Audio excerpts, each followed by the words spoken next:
Class fifth के student ध्यान दें। आज चैप्टर पढ़ेंगे गुलिवर्स ट्रैवल, पेज नंबर 116। आपकी बुक में जैसा दिख रहा है सेम वही पेज है 116। तो इसको देखें। जब आप पढ़ेंगे तो अपनी बुक आप स्वयं खोलिए, उसमें भी देखिए।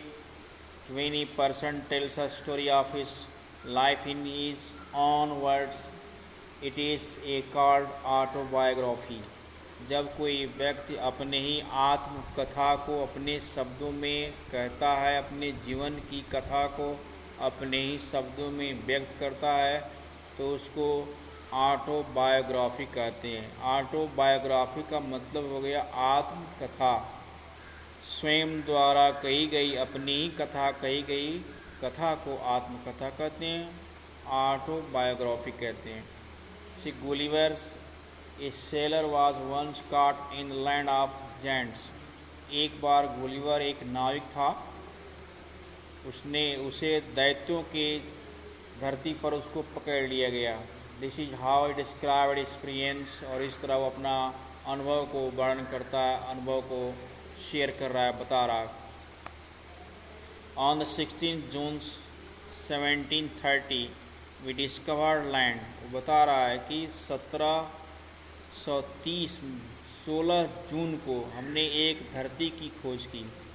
और captain sent a dozen man with vessel for water. Vessel मतलब होता है बर्तन, डोजन मतलब दर्जन। हमारे कप्तान ने दर्जनों लोगों को बर्तन के साथ पानी के लिए भेज दिया। If any could be find, इसलिए इतने लोगों को भेजा ताकि शायद किसी को तो पानी मिले।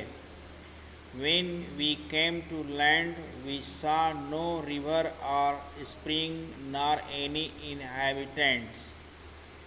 जब हम लोग उस धरती पर पहुँचे, उस लैंड पर पहुँचे, तो हम लोगों ने वहाँ पर न कोई नदी देखा, न कोई झरना देखा, और नहीं कोई वहाँ निवासी दिखाई दे रहा था।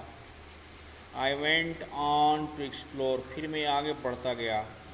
द कंट्री वॉज बारन एंड रॉकी। बारन का अर्थ हुआ यहाँ बंजर भूमि से, नो फर्टाइल, जो उपजाऊ न हो। एंड रॉक यानी चट्टान, चट्टान पथरीला। वह ज़मीन, पूरा देश जो था वह बंजर और पथरीला था। I turn back to join crew. मैं फिर वापस आ गया ताकि मैं अपने जत्था में मिल जाऊँ। क्रू मतलब जत्था, गिरोह।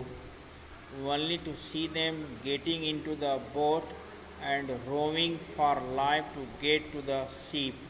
जब मैं देखा कि वे एक नाव में सवार हो गए हैं और अपनी नाव को अपनी जीवन की रक्षा के लिए तेज़ी से भगा रहे हैं, ले जा रहे हैं। रोई मतलब नाव खेना, ले जा रहे हैं। Before I could reach them I observe huge creature walking after them in the sea as fast as he could. जब मैं देखा, उन लोगों के पास पहुंचने से पहले ही मैंने देखा एक विशाल जीव, बड़ा जीव। ह्यूज मतलब बड़ा होता है। विशाल जीव, बड़ा सा जीव समुद्र में उनके पीछे पीछे उतनी तेज़ी से चल रहा था जितना तेज चलना चाहिए। The water of ocean reached only till his knees. सागर की पानी मात्र उसके घुटने तक ही पहुंच पाती थी। However, the monster was unable to overtake the speeding boat।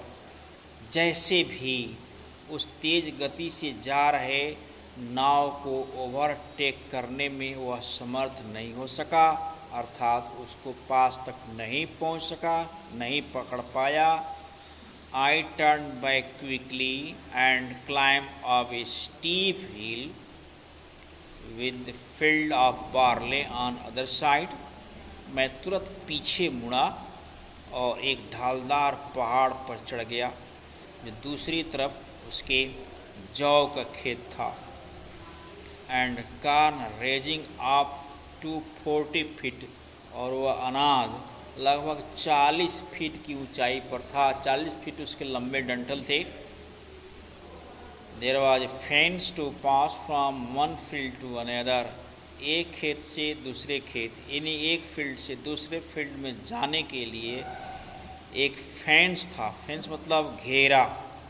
Fence मतलब होता है घेरा, जो खेत के चारों तरफ बाउंड्री बनाते हैं आप बांस वगैरह से, फेंस। तो वही बता रहा है, उस वही फेंस है, घेरा है, बेड़ा। उस बेड़े को पार करके एक दूसरे खेत में जाया जा सकता था। इस तरह से ये गुलिवर स्ट्रॉल की फर्स्ट स्पीच पहला 116 पर समाप्त होता है।